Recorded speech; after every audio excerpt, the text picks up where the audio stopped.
tal? Muy buenas tardes a todos. Antes que nada,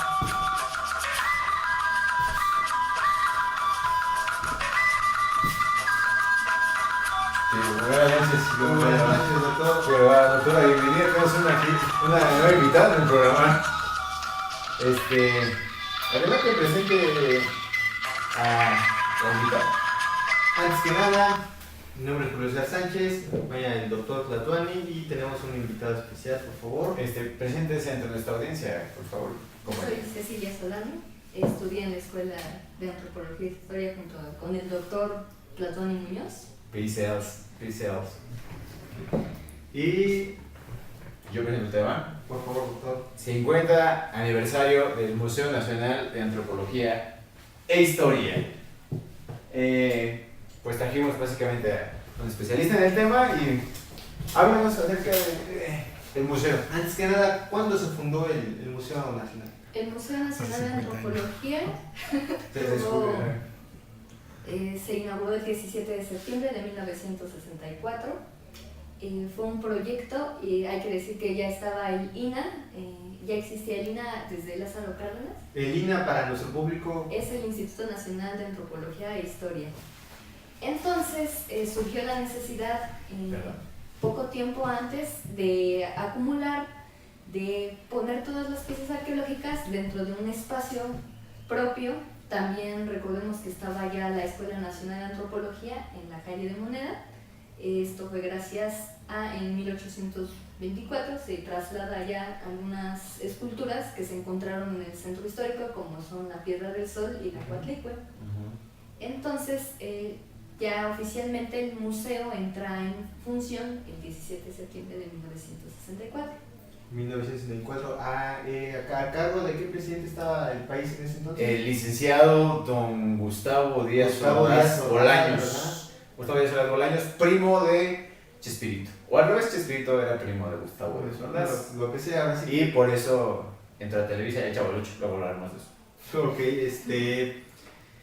las exposiciones más importantes del Museo Nacional. Perdón, pero fue mandado a hacer por don Adolfo Ruiz Cortines. Él fue el que empezó con la estructuración de toda esta idea. ¿Cuánto tiempo se tardó en...? Un año. De hecho, el arquitecto es Pedro Ramírez Vázquez. El mismo que de esta Azteca. Uno de los grandes arquitectos representativos del Estado mexicano. Exactamente, el arquitecto del PRI, básicamente. Así es. Okay. Las salas son permanentes, pues exponen las culturas de los diferentes estados, de las diferentes áreas arqueológicas, pues las áreas denominadas Mesoamérica. Están divididos desde el área mexica, que sería la central, parte de un discurso nacionalista del estado priista, y abarca pues desde la zona de Yucatán, de Chiapas, hasta la zona del occidente, básicamente. Sí, al norte también. Áreas del norte. ¿Cuántas áreas tiene el Museo Nacional? Tiene aproximadamente 21 salas de área arqueológica y tiene una sala etnográfica en la parte superior del museo. Que esa casi poca gente la visita. Poca gente conoce. ¿Por qué no la visita? Pues porque como que no está muy anunciada. No está muy anunciada. Bueno, no sé ustedes por qué considere que no la pues visitan ahí mucho. hay como pues un discurso, ¿no? Siempre el eterno discurso de a qué cultura hay que resaltar. Hay que esconder al indígena vivo, y hay que resaltar al indígena histórico, al indígena al muerto, arqueológico, al indígena a los mexicas, hay que destacar la piedra del Sol, que está hasta el fondo, Teotihuacán, y pues los grupos étnicos que tanto conflicto han traído al Estado, pues se ocultan, ciertamente. Se trata como de nada más representar sus costumbres, pero de ahí en fuera pues no se explican las problemáticas, ¿no? Sí, pues gracias a Antonio Caso y su Pueblo del Sol, y mucha culpa ahí. Alfonso Caso. Sí, Alfonso Caso. El que Antonio era un primo que yo conocía ahí. O sea que el país ha abandonado a los indígenas y ha resaltado sus antepasados prácticamente. Sí, es un discurso que desde la época de Porfirio Díaz se ha hecho, ¿no? De hecho, Porfirio Díaz fue el que trató de es el que El primero que hace el Museo Nacional. es que es un museo nacional, pero también es el que le da mayor empuje a la arqueología en México. Con los preceptos de Don Justo Sierra. Así es. Gracias, Don Justo. Entonces lo que hace Porfirio Díaz es, por ejemplo, restaurar Teotihuacán para que quede abierto como esa historia de México, pero hasta ahí, ¿no? Sabiendo que había 11 millones de campesinos en los latifundios. 11 millones es como que un poco exagerado, ¿no? No, sí, Éramos bueno, 1,5 millones de mexicanos. no, eran 12 millones de personas ¿En serio? en Porfiriato y 11 millones eran pobres. Oh. Bueno, o estaban sublevadas a actividades de las haciendas. Ok, interesante. Platíqueme por favor de a lo que está fuera del Museo Nacional de Antropología e Historia, ese Tlaloc. monumento Háblales de Tlaloc. al dios. Tlaloc. Háblenos por Se favor le de... denomina Tlaloc, proviene de Coatlinchan, en el Estado de México, Cerca de Texcoco. cerca de Texcoco. Ujú. Actualmente, incluso salió apenas un documental, ¿no?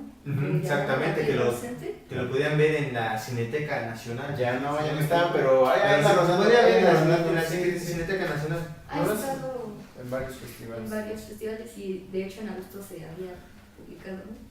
Ujú. Que de hecho fue toda la problemática que se tuvo de transportar al dios Tlaloc desde Coatlinchan aquí hasta acá, hasta el Distrito Federal, fue toda la problemática, ¿no? Sí, pues de hecho es como un ejemplo de lo que digo bueno, es un ejemplo de las tantas problemáticas que el INAH y el Museo de Antropología tienen, ¿no? De que la extracción de las piezas arqueológicas de diferentes pueblos, ¿no? Y su transportación al museo, de hecho el museo está cargadísimo de piezas arqueológicas que ni siquiera se exhiben, pero que fueron sacadas de los pueblos y pues muchos pueblos han tenido conflicto con el INAH por esa situación. ¿Y usted qué opina al respecto de ese problema? ¿Se debería dejar toda esa cultura a los pueblos o debería estar para toda la gente? Qué buena pregunta, picosa pregunta. Pues se supone que el museo se hace para enarbolar nuestras raíces mexicanas, ¿no? Uh-huh. Hay una problemática ahí. ¿Qué es lo mexicano? ¿Qué sería lo mexicano? ¿Qué sería nuestra identidad mexicana? Porque en el museo nos encontramos, tanto en la sala etnográfica como arqueológica, que había diversidad de pueblos. Uh-huh. Entonces puedo asumir que un oaxaqueño a lo mejor no se asuma mexicano, sino que se asuma zapoteco o mixteco. ¿Y usted qué piensa, doctora? ¿Piensa que las piezas deberían de quedarse en sus lugares de origen a mantenerse resguardadas en el Museo Nacional de Antropología? Sí, estoy de acuerdo de que las piezas deben estar en su lugar de origen. ¿Por qué? Pues nosotros decimos que somos mexicanos, entonces pues asumimos que todo México es mexicano, que todo debe ser una sola cultura y no tomamos en cuenta que México está dividido en diferentes culturas. Entonces una persona de Oaxaca, como... Saludos mi gente de Mixteca, Mixteco Power. Entonces una persona de Oaxaca a lo mejor no se va a asumir mexicano, sino que se va a asumir zapoteco y pertenece a la etnia zapoteca. Entonces, ¿cómo le explicamos que las piezas arqueológicas que a lo mejor representan a sus ancestros son importantes simbólicamente para ellos? ¿Cómo les vamos a explicar que se tienen que trasladar a un museo para que el resto de los mexicanos puedan observar su cultura? Es más, incluso sobajarla a que es una cultura alternativa, porque generalmente la cultura que se exalta es la mexica, la más temprana de las culturas mexicanas. ¿Y usted considera que las piezas deben quedarse en los pueblos o es correcto que se transporten al museo? No, yo creo que las piezas deben de quedar en sus pueblos, en sus lugares de origen. ¿Por qué? Porque uno como mexicano también debe de conocer toda esa cultura y de dónde es, cómo es ese lugar de donde floreció esa etnia. Es muy importante para los mexicanos y aparte porque, o sea, se trasladan, si no se exhiben y todo eso, y una cuestión muy importante es de que pues realmente no va a ser vista por todos los mexicanos. El sentido de pertenencia de la pieza arqueológica viene siendo aquí un tema interesante, ¿no? O sea, ¿a quién le pertenece? Exactamente. ¿No? ¿A quién le pertenece? ¿Le pertenece a ellos, a la etnia, o le pertenecen a todos los mexicanos? Pues es que la etnia es mexicana también. Está en un país que se llama México. Ojo, pero ellos no se asumen así. No lo sé. Es como la nación yaqui, ¿no? Que ahorita está en tantos problemas, ¿no? Con la tierra, de que siempre ha estado históricamente en conflicto con el Estado mexicano porque primero no se reconocía como una nación independiente, que pues eso es todo un problema, ¿no? Es como la autonomía triqui también. Entonces ellos no se asumen mexicanos. O la autonomía de la UNAM, ¿no? ¿No? No. Ok. Entonces, pues es toda una problemática, ¿no? Comentaba que en Xaxila un arqueólogo llamado Roberto Gallegos encontró la tumba 1 y 2 de Xaxila, así pues no estaban exploradas la zona arqueológica y pues las encuentra llenas de oro.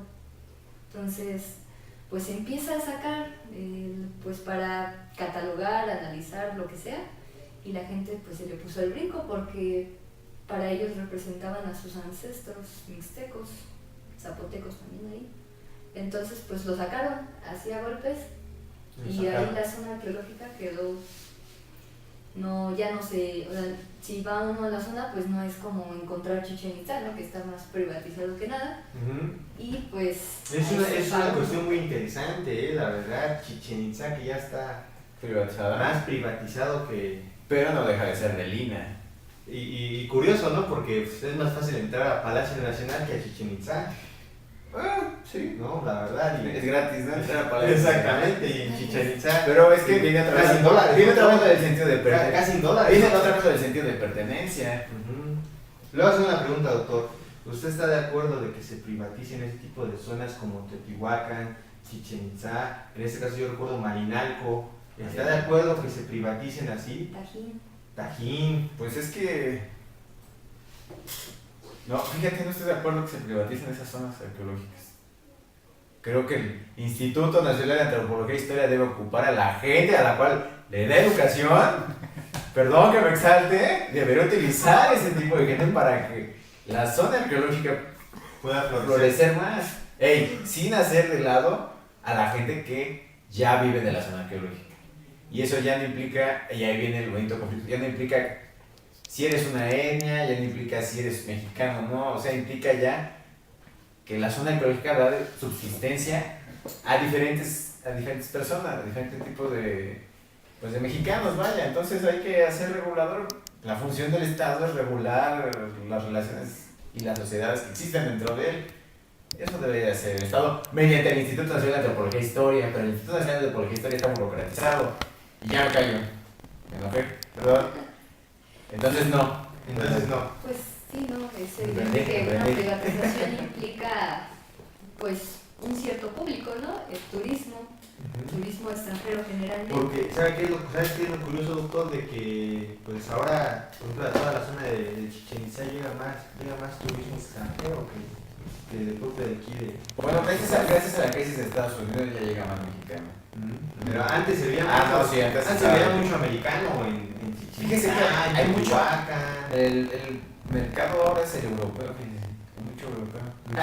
Mucho ruso, curiosamente, sí, ¿verdad? ¿no? Pero bueno, cosas del mundo moderno. Exactamente. Pero ese es algo muy lógico, ¿no? A veces otros países mejor vienen a conocer nuestra cultura que... Bueno, pero ahí... Es parte de la idea de que México se vuelva turístico, ¿no? Y tanto así que pues hemos visto que, no sé si ustedes recordarán que durante los mandatos de Peña como gobernador del Estado de México se dio el escándalo de las perforaciones de Teotihuacán, ¿no? Que fue cuando empezó toda esta situación de los espectáculos de iluminación en las zonas arqueológicas, ¿no? Y los conciertos, y que Paul McCartney en Chichén Itzá, y que toda esta situación, pues mucha gente salió al brinco, ¿no? En la defensa de los sitios, en tanto, o sea, estaban de acuerdo en tanto no se afectara la zona, ¿no? Pero pues es evidente que la presencia incluso humana siempre va a implicar el deterioro de las zonas arqueológicas, ¿no? Ahora, es curioso porque el Estado respecto a las zonas arqueológicas implicaría que si el Estado se aplica en cuestión de mejorar las zonas arqueológicas, este asunto, el precio de la visita a la zona arqueológica sería bastante elevado. ¿Qué es lo que pasa en Egipto? Por visitar cualquier zona. Dígame, doctor, ¿qué opina acerca de estas privatizaciones de las zonas arqueológicas? Pues que no convienen ni a la zona arqueológica ni a la gente que vive de la zona arqueológica. ¿Por qué? Porque, en primer lugar, los precios se elevarían. Se volvería demasiado mercantil, aunque ya lo es. Y no sé, pues creo que me gano el sentido nacionalista de que es nuestro y no hay que dejar que los extranjeros lo utilicen esas ondas. Antes que nada. Exactamente. Ok, doctor. Regresemos al Museo Nacional. Ok. Los quería comentar de códices, me decía. Sí, bueno, el Museo Nacional de Antropología tiene su biblioteca, la Biblioteca Nacional de Antropología e Historia, la base de todos los trabajos están ahí. Todas las tesis de la ENA tienen que estar en el museo.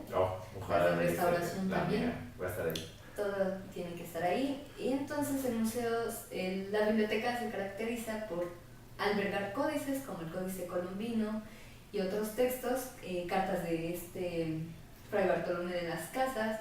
Es decir, que una parte del acervo documental del México virreinal se encuentra en Alajene y la otra parte, documentos de mayor cuidado e importancia, se encuentran albergados en el museo en la bóveda. ¿Qué tipo de documentos importantes estarían albergados ahí? Bueno, documentos relacionados con la tenencia de la tierra en la época virreinal, edictos que sacan los virreyes, sobre todo pues cartas, ¿no?, que se intercambiaron, esta de Fray Bartolomé de las Casas en referencia a la problemática en ese tiempo del exterminio de los indígenas, por ejemplo, y pues los códices y los títulos de tierra, por ejemplo, de los grupos indígenas en la época virreinal, en la época colonial, tenían que demostrar que les pertenecía la tierra y pues como expresión del mundo mesoamericano hacían los mapas muy parecidos a los códices. Entonces todos esos mapas se encuentran ahí. Ok. Doctor, ¿algo más del Museo Nacional? Bueno, pues las exposiciones temporales que ha traído me han parecido como que lo mejor de los últimos tiempos, que curiosamente las exposiciones temporales se trabajó, y yo sé que cada programa lo menciono, durante el gobierno del señor licenciado presidente don Carlos Salinas de Gortari. Fue el primero que empezó a traer exposiciones de otros museos y no solo juntar culturas, ¿no? Indígenas, mayas, totonacas de Oaxaca, que antes se presentaban, sino empezó a hacer un intercambio cultural, que otro de los que hizo un intercambio cultural importante fue José López Portillo, ¿no?, que también trajo algunas exposiciones interesantes. Digo, y no me tocó vivirlo, pero me he enterado que ha hecho buenas conexiones, que yo recuerdo ahorita exposiciones temporales que visité, una de China imperial, la de Egipto, la que trajeron de Egipto estuvo sensacional, con Vicente Fox, me parece. Creo que es la mejor que he visitado. La de los Ares no pude visitar, la de los samuráis tampoco la pude visitar, pero han estado viniendo muy, muy buenas. Y en este caso la INA y el Museo Nacional de Antropología, ¿qué tan estrecha es su...? El INA y el Museo... Híjole, es la relación entre ellos. Es estrecha, pero no tanto. ¿Por qué? ¿Por qué? Y justifique su respuesta. ¿Por qué? Porque el INA actúa como una plaga burocrática, que tiene cooptado al Museo Nacional de Antropología e Historia. Si se le diera la independencia que necesita el Museo Nacional de Antropología e Historia, gente como yo, o ella, o como muchos compañeros que conozco, podríamos estar más envueltos en la labor de difusión y conocimiento de la historia en la sociedad. pero está mimetizado. El INA lo que quiere es que el museo no se mueva, que esté así como se fundó hace 50 años, quiere que así se permanezca. Y eso es por gente como León Portilla o Miguel Matos Moctezuma. No sé usted qué opine. Pero León Portilla y Matos Moctezuma como tal no pertenecen al INA, ni pertenecen al museo. Pero León Portilla es burócratas. Pertenece a la burocracia de la UNAM y Matos Moctezuma es parte de, bueno, sí es parte del INA, pero él tiene su jurisdicción en el Museo del Templo Mayor. Entonces, la relación entre el INA y el museo es, pues sí, es estrecha, pero a la vez se va como distanciando, en tanto el INA está buscando sacar incluso a los investigadores, quitarle el papel de la función educativa que tiene el museo o por la cual se fundó, porque el museo es educativo, es el mostrar las culturas, tiene una lógica pedagógica la exposición del museo y esa lógica pues se está queriendo cortar. Tanto así que los investigadores del INA que están en el museo los han querido trasladar, sacar del museo, donde están sus oficinas, y mandarlos a Históricas, que está ahí en San Fernando. Y entonces los investigadores se han manifestado constantemente, incluso las pancartas estaban ahí afuera del museo. Sí, han querido estatizar absolutamente el museo. Y usarlo de salón de eventos. Usarlo de salón de eventos, para bodas, cumpleaños, 15 años. Y no permiten, es difícil ingresar a trabajar al Museo Nacional de Antropología, no es fácil, te piden demasiadas cosas, casi imposibles. Por ejemplo, no sé, para ser investigador de INA tipo B. ¿Estás titulado? Se escuchó eso, producción se está escuchando. No, déjate, estar titulado es lo de menos, debes tener como 25 años dando clases. Debes tener. Eso no es decir. Para tener plaza de investigador tipo B y trabajar en el Museo de Antropología, básicamente tienes que tener 10 años de clase, o sea, tener 10 años de docencia. Tienes que tener por lo menos 2 publicaciones hechas por el INA, que te publique el INA y el gobierno, para poder postularte por una plaza. Y a ver si te la dan. Y toda la cantidad de egresados que hemos salido de la Escuela Nacional de Antropología e Historia, pues la verdad es que estamos bastante desaprovechados. Aunque ya atrás se burle, el productor se esté riendo. Y es curioso, ¿no? Porque se piden tantos requisitos que, pues, ¿cuál sería el promedio de edad para ingresar al museo? No, pues como más o menos, ¿no? Unos 40 años, 45. Y a nosotros en la escuela durante 4 años dicen, no, ustedes van a salir y van a ser los difusores del conocimiento, de la historia en la sociedad, ese asunto. Y cuando sales pues ni te pelan, ¿no? Y no difundes nada más que haces videos en YouTube, ¿no? Bueno, no estaba. Pero bueno, ya vamos a dejar 50 aniversario del Museo Nacional de Antropología y Historia. Recuérdalo, doctor, por favor. Gracias. Sí, no, pues, el museo, como decía, tiene una lógica, e incluso le comentaba como dato curioso aquí al doctor. Gracias, doctora. Que la iluminación, o al menos la leyenda urbana o los investigadores de ahí del museo dicen que la iluminación corresponde con las ubicaciones o la orientación astronómica de los sitios arqueológicos dependiendo de la sala en la que se expone. Por ejemplo, si está Teotihuacán, entonces como está ubicado astronómicamente orientado y la iluminación se pone de esa manera. Qué curioso. El más curioso, También la otra es que, si ustedes se dan cuenta, si han ido alguna vez a un día soleado al Museo de Antropología, entran y cuando van a acercarse al área mexica, ¿de qué está hecho el piso de la entrada? Es blanco, de mármol, y el sol produce un efecto de brillantez. Esa es a propósito. ¿Sí? Está hecho de esa manera para que tú entres, o te está invitando a entrar a una de las culturas más representativas del Estado mexicano, que ha sido la mexica, y cuál es la pieza que está hasta el fondo, o sea, cuál es la joya del Museo de Antropología. La piedra del sol. La piedra del sol. Se encuentra justo en la parte, sería en la parte ¿Central? más central del museo. Sí, desde que entras, dices, tengo que ir A a ese lugar, a esa luz que emana de ahí. la meca de Le das 12 vueltas igual que allá a la Meca. Exactamente. Y Tiene unas como alfardas que los rodea el museo por fuera y tienen un efecto de hierofanía. Hierofanía es que produce una ilusión como mágica de movimiento en las sombras. Entonces, a cierta hora esas alfardas se posicionan para crear un efecto de hierofanía, como la hacen en el área maya. Qué interesante, qué Y interesante. que generalmente se le llamaba calendario azteca a la Piedra del Sol. Ya están actualizadas la museografía de la sala mexica y bueno, les informo que ya no es calendario azteca. Ya no, Solo es Piedra del Sol. piedra del sol nada más. Ya no hay forma de que sea un calendario. Vayan al museo, visiten la sala y vean la explicación que les pone. Está Ok. muy chula, la verdad, en colores. Ok, doctor, para finalizar este 50 aniversario Del Museo del Nacional. Museo Nacional, ¿qué sigue para el Museo Nacional? ¿Qué sigue? Uy, casi como tú dijiste, obscuridad cuando lo del GDF, yo creo lo mismo, obscuridad para... Oscuridad. Le hace falta una renovación urgente a ese museo.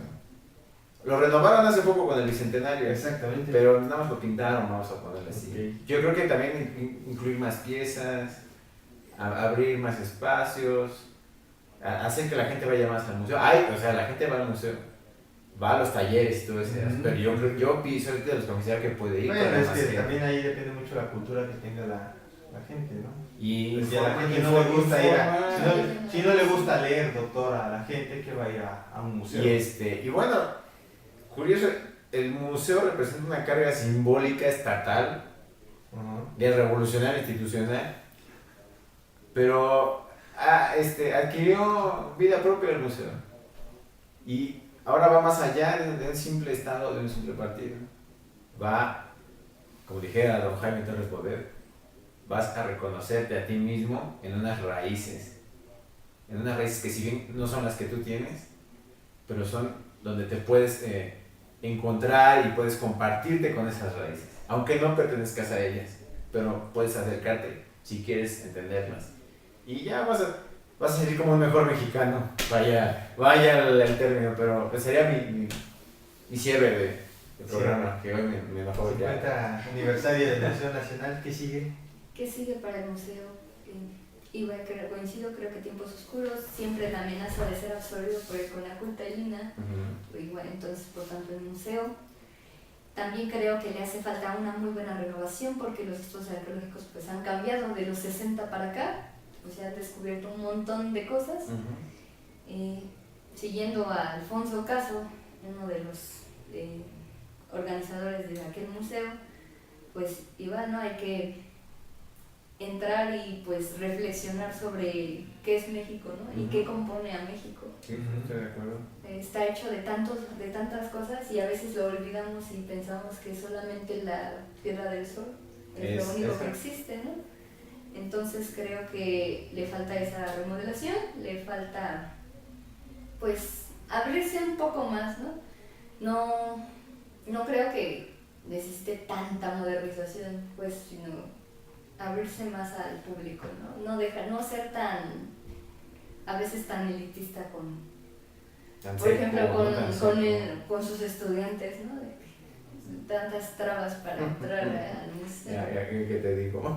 Entonces, pues, en el museo está el Códice Boturini o la tira de la peregrinación y está inconclusa. Y el museo lo invita a pensar qué seguiría después de las culturas prehispánicas, más allá del Estado mexicano. Perfecto. Y yo abogaré también por museos estatales de antropología. Museos estatales. Estaría muy Y yo bonito. diría algo más fuerte, museos autogestionados por la población, fuera de Hay dos versiones, Muy pero muy bueno, fuerte. cualquiera de las dos que sea. Para finalizar, doctor, como lo publicó en su espacio, Ay, estoy enojado. Quetzalcóatl te ama. Que Quetzalcóatl los ama a todos. Y el águila los quiere. Esto fue Entropía Política. Muchas gracias, compañeros. Muchas gracias. Lo dejamos aquí. Nos vamos de Doctor, campaña. Nos vamos de campaña. Exactamente. De aquí a Los Pinos, doctor. De aquí a Los Pinos, festejo del 50 aniversario Ok. del museo. Muchas gracias. Gracias.